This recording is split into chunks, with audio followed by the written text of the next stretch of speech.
It is my high honor to introduce Dr. Mark Zuckerberg.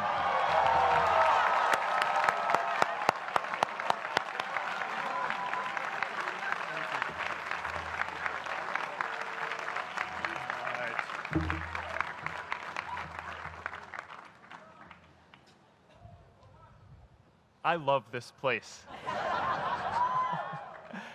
Thank you all for coming out in the rain, the pouring rain. We're going to make this worth it for you. President Faust, Board of Overseers, faculty, friends, alumni, proud parents, members of the ad board, and graduates of the greatest university in the world.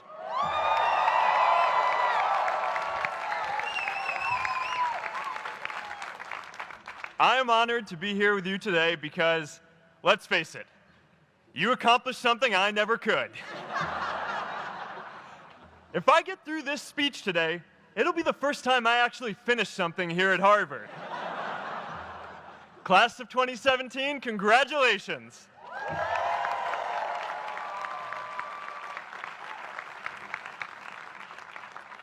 Now, I'm an unlikely speaker today. Not just because I dropped out, but because we're technically in the same generation. We walked this yard less than a decade apart. We studied the same ideas and slept through the same Act 10 lectures. We may have taken different roads to get here, especially if you came all the way from the quad. But today, I want to share what I've learned about our generation and the world we're all building together. But first, these last couple of days have brought back a lot of good memories. How many of you remember exactly where you were and what you were doing when you got that email telling you got into Harvard?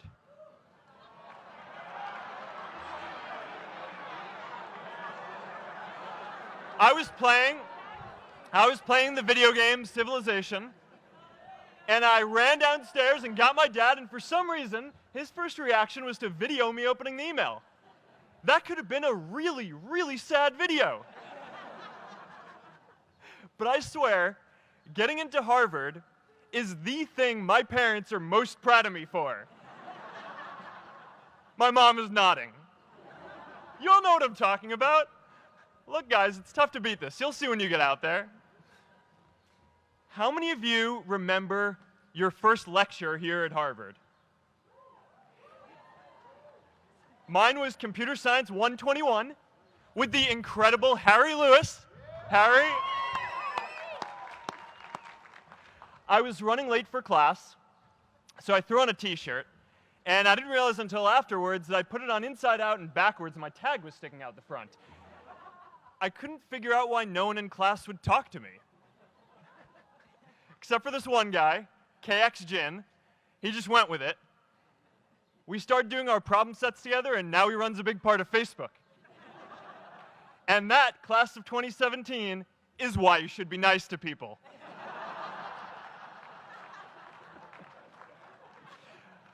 But my best memory from Harvard is meeting Priscilla.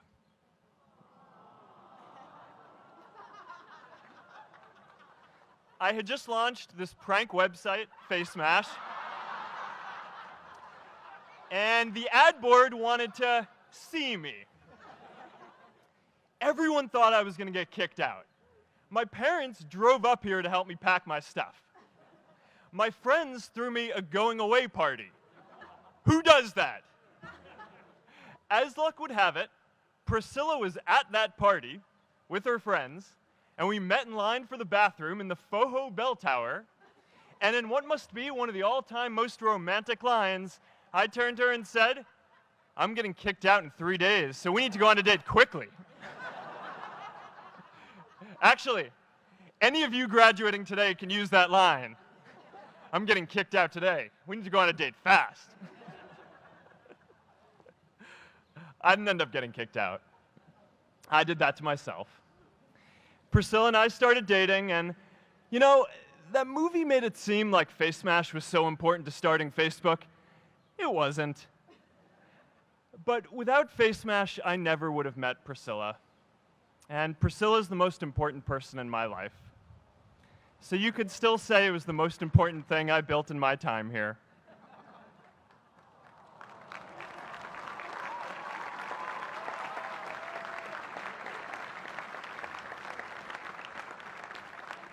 We have all started lifelong friendships here, and some of us even families. That's why I'm so grateful to this place. Thanks, Harvard.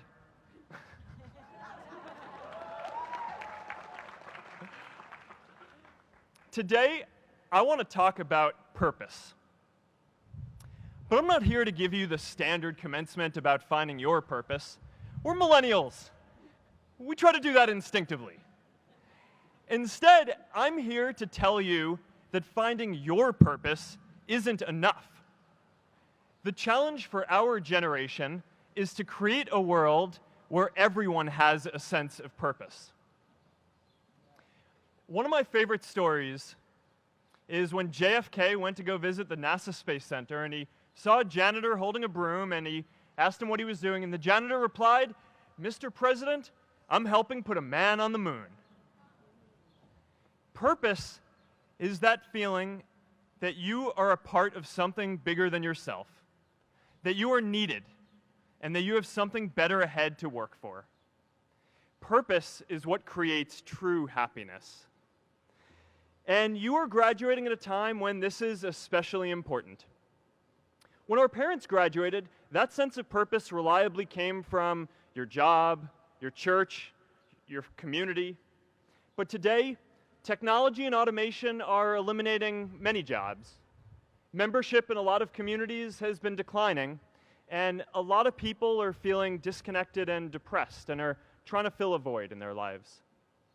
As I've traveled around, I've sat with children in juvenile detention and opioid addicts who've told me that maybe their lives would have turned out differently if they just had something to do, an after-school program or somewhere to go. I've met factory workers who know their old jobs aren't coming back and are just trying to find their path ahead.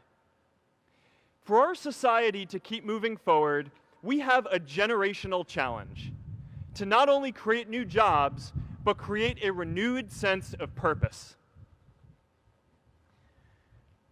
I remember that night I launched Facebook from that little dorm in Kirkland House. I went to Noakes with my friend KX, and I remember telling him clearly that I was excited to help connect the Harvard community, but one day someone would connect the whole world. The thing is, it never even occurred to me that that someone might be us. We were just college kids. We didn't know anything about that. There were all these great big technology companies with all these resources, and I just assumed one of them would do it. But this idea was so clear to us that all people want to connect. So we just kept working on it, day after day after day. And I know that a lot of you are going to have your own stories just like this. A change in the world that seems so clear that you are sure someone else is going to do it. But they're not. You will. But it's not enough to have that purpose yourself. You also have to create a sense of purpose for others. And I found that out the hard way. You see, my hope was never to build a company. I wanted to have an impact. And as all these people started joining us, I just assumed that that's what they wanted to do too. So I never took the time to explain what it was that I hoped we'd build. A couple years in, some big companies wanted to buy us. I didn't want to sell. I wanted to see if we could connect more people. And we were building the first version of Newsfeed at the time, and I thought, if we could just launch this, it could change how we all learn about the world. Nearly everyone else wanted to sell. Without a sense of higher purpose, this was their startup dream come true, and it tore our company apart. After one particularly tense argument, one of my close advisors told me if I didn't agree to sell the company right now, I would regret that decision for the rest of my life. Relationships were so frayed that within a year or so, every single person on our management team was gone. That was my hardest time leading Facebook. I believed in what we were doing, but I felt alone. And worse, it was my fault. I wondered if I was just wrong, an imposter, a 22-year-old kid who had no idea how things actually worked. Now, years later, I understand that is how things work when there's no sense of higher purpose. So it's up to all of us to create it so we can all keep moving forward together. And today, I want to talk about 3 ways that we can create a world where everyone has a sense of purpose. By taking on big, meaningful projects together.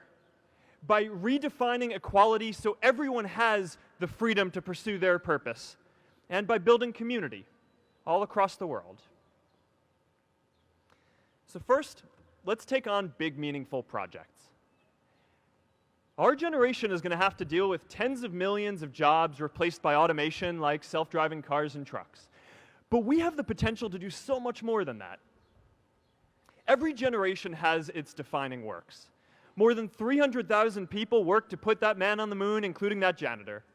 Millions of volunteers immunized children around the world against polio, and millions of more people built the Hoover Dam and other great projects. And now it's our generation's turn to do great things. Now I know, maybe you're thinking, I don't know how to build a dam. I don't know how to get 1 million people involved in anything. Well, let me tell you a secret. No one does when they begin. Ideas don't come out fully formed. They only become clear as you work on them. You just have to get started. If I had to know everything about connecting people before I got started, I never would have built Facebook. Movies and pop culture just get this all wrong. The idea of a single eureka moment is a dangerous lie. It makes us feel inadequate because we feel like we haven't had ours yet. And it prevents people with seeds of good ideas from ever getting started in the first place. Oh, and you know what else movies get wrong about innovation? No one writes math formulas on glass, okay? All right? That's not a thing, okay?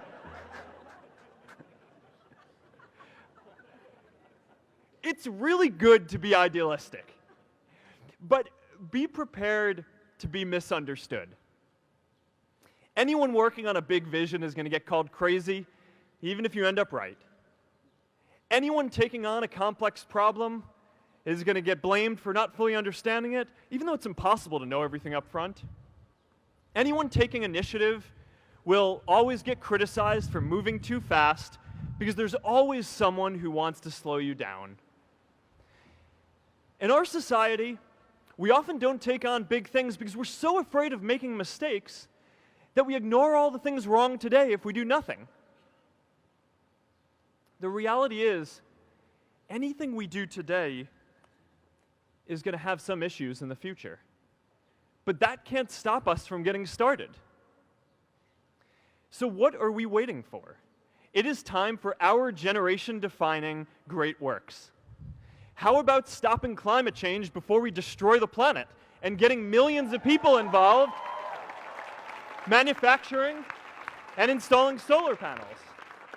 How about curing all diseases and getting people involved by asking volunteers to share their health data, track their health data, and share their genomes?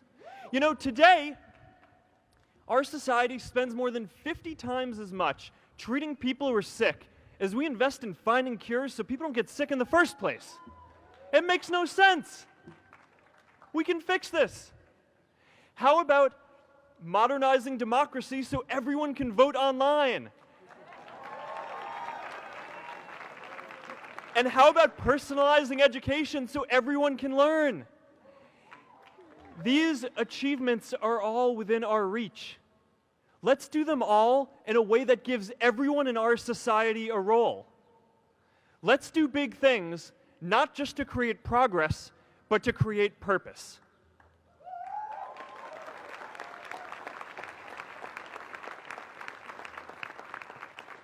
So taking on big, meaningful projects together is the first thing we can do to create a world where everyone has a sense of purpose.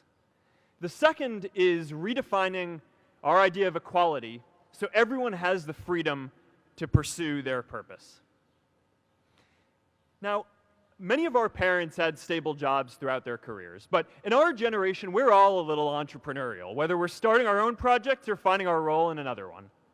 And, that's great, because our culture of entrepreneurship is how we create so much progress. An entrepreneurial culture thrives when it is easy to try lots of new ideas. Facebook wasn't the first thing I built. I also built chat systems and games, study tools and music players, and I'm not alone. J.K. Rowling got rejected 12 times before she finally wrote and published Harry Potter. Even Beyoncé had to make hundreds of songs to get Halo. The greatest successes come from having the freedom to fail. Now, today, we have a level of wealth inequality that hurts everyone. When you don't have the freedom to take your idea and turn it into a historic enterprise, we all lose. And right now, today, our society is way over-indexed on rewarding people when they're successful, and we don't do nearly enough to make sure that everyone can take lots of different shots.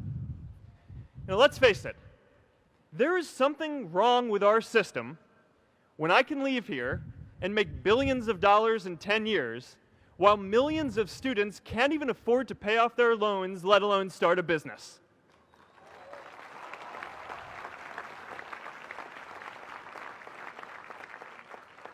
Look, I know a lot of entrepreneurs, and I don't know a single person who gave up on starting a business because they were worried they might not make enough money. But I know too many people who haven't had the chance to pursue their dreams because they didn't have a cushion to fall back on if they failed.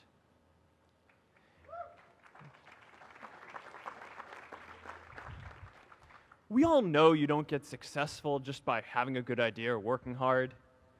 You get successful by being lucky too. If I had to support my family growing up instead of having the time to learn how to code, if I didn't know that I was going to be fine if Facebook didn't work out, then I wouldn't be standing up here today. And if we're honest, we all know how much luck we've had to get to this point in our lives. Every generation expands its definition of equality. Previous generations fought for the vote and civil rights. They had the New Deal and Great Society. And now it's time for our generation to define a new social contract.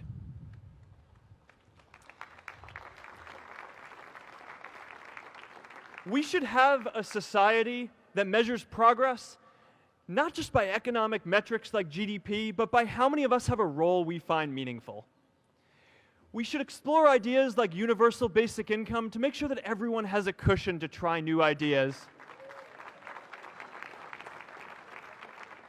We're all going to change jobs and roles many times, so we need affordable childcare to get to work and healthcare that's not tied to just one employer.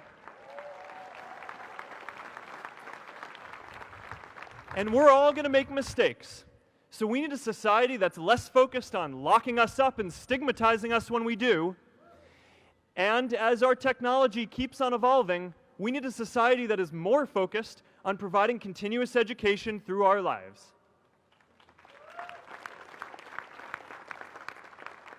And yes, giving everyone the freedom to pursue purpose isn't going to be free. People like me should pay for it. And a lot of you are going to do really well, and you should too.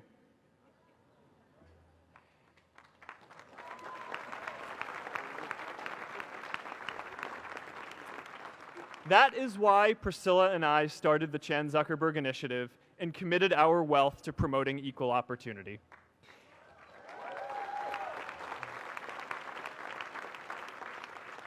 These are the values of our whole generation. It was never a question of if we were going to do this. The only question was when. Millennials are already one of the most charitable generations in history. In just 1 year, more than 3 in 4 US millennials donated to charity, and more than 7 in 10 raised money for another one. But it's not just about giving money.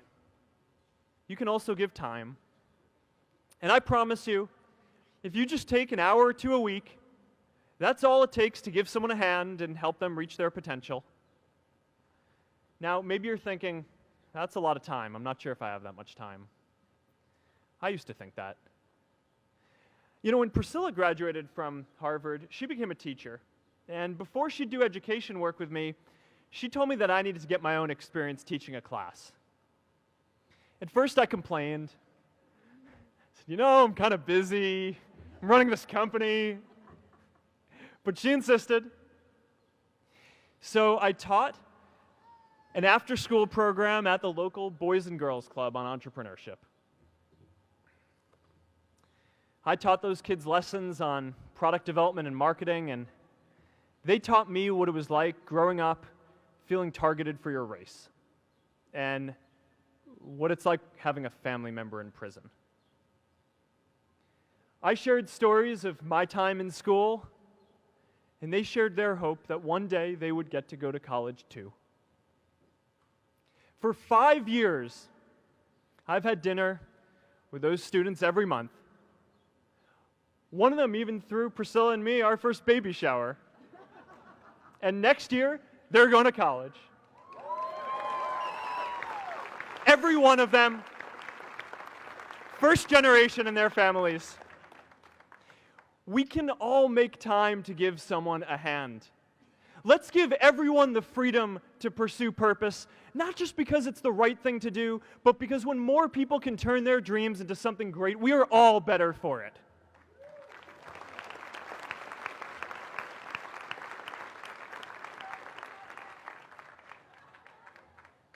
Purpose doesn't only come from work. The third way we can create a sense of purpose for everyone is by building community. And in our generation, when we say purpose for everyone, we mean everyone in the world. Now, quick show of hands. How many of you here are from another country? All right, now keep your hands up. How many of you are friends with one of these folks? Now we're talking. See, we have grown up connected. In a recent survey of millennials around the world, asking what most defines our identity, the most popular answer wasn't nationality, ethnicity, or religion. It was citizen of the world. That's a big deal. Every generation expands the circle of people we consider one of us. And in our generation, that now includes the whole world. We understand that the great arc of human history bends towards people coming together in ever greater numbers, from tribes to cities to nations, to achieve things that we could not on our own. We get that our greatest opportunities are now global. We can be the generation that ends poverty, that ends disease. And we get that our greatest challenges need global responses too. No country can fight climate change alone or prevent pandemics. Progress now requires coming together, not just as cities or nations, but also as a global community. But we live in an unstable time. There are people left behind by globalization across the whole world. And it's tough to care about people in other places when we don't first feel good about our lives here at home. There's pressure to turn inwards. This is the struggle of our time. The forces of freedom, openness, and global community against the forces of authoritarianism, isolationism, and nationalism. Forces for the flow of knowledge, trade, and immigration against those who would slow them down. This is not a battle of nations. It is a battle of ideas. There are people in every country for more global connection, and there are good people against it. And this isn't going to be decided at the UN either. It's going to happen at the local level when enough of us feel a sense of purpose and stability in our own lives that we can start to open up and care about everyone else too. And the best way to do that is to start building local communities right now.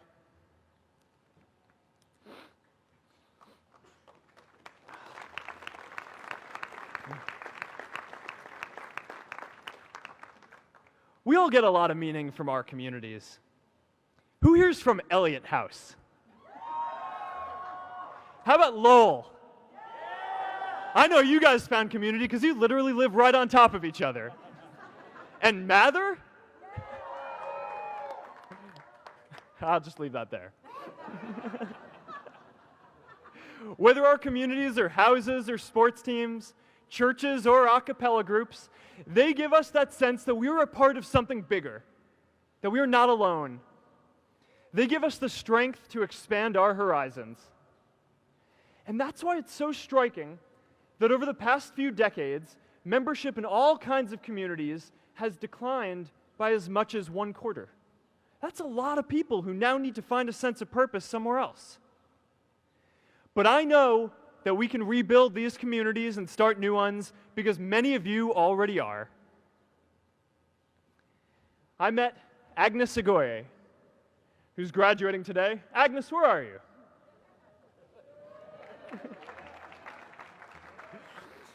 Agnes spent her childhood navigating conflict zones with human trafficking in Uganda, and now she's trained thousands of law enforcement officials to keep communities safe.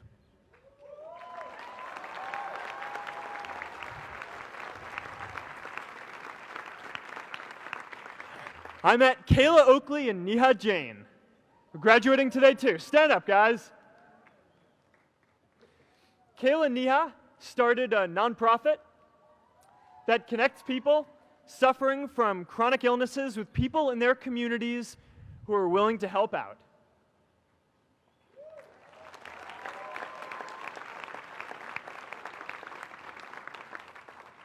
And I met David Razu Aznar, who's graduating from the Kennedy School today. David, stand up. David is a former city councilor who fought to make Mexico City the first Latin American city to pass marriage equality, even before San Francisco.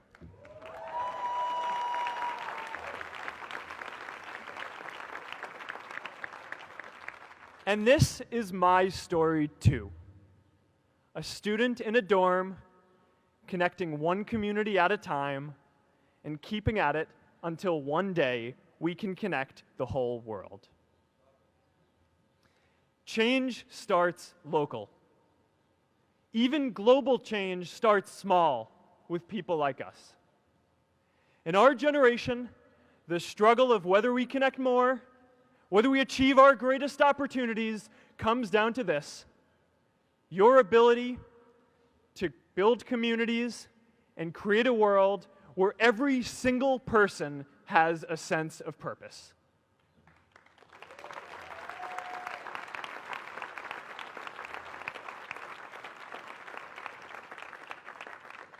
Class of 2017, you are graduating into a world that needs purpose, and it's up to you to create it.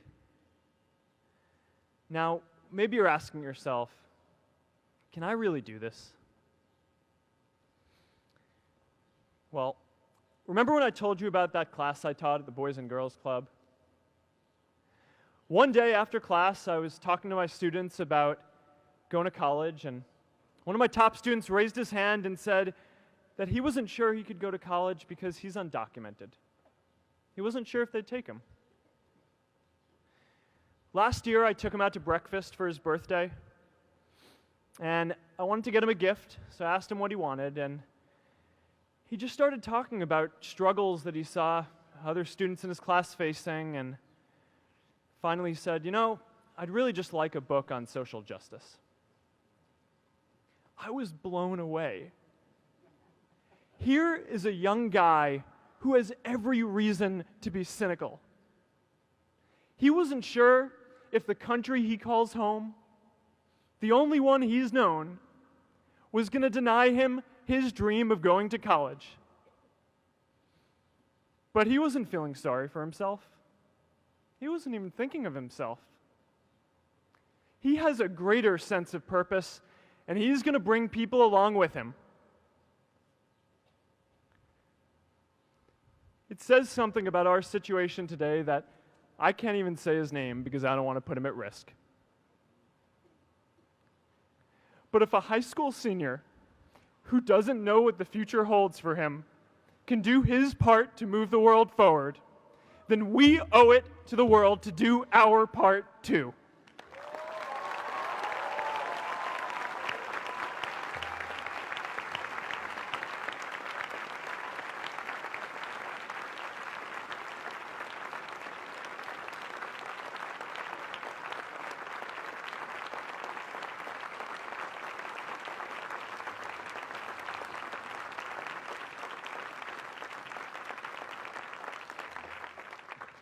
So before you walk out those gates one last time, and as we sit here in front of Memorial Church, I'm reminded of a prayer, Misha Berach, that I say whenever I face a big challenge, that I sing to my daughter, thinking of her future when I tuck her in at night.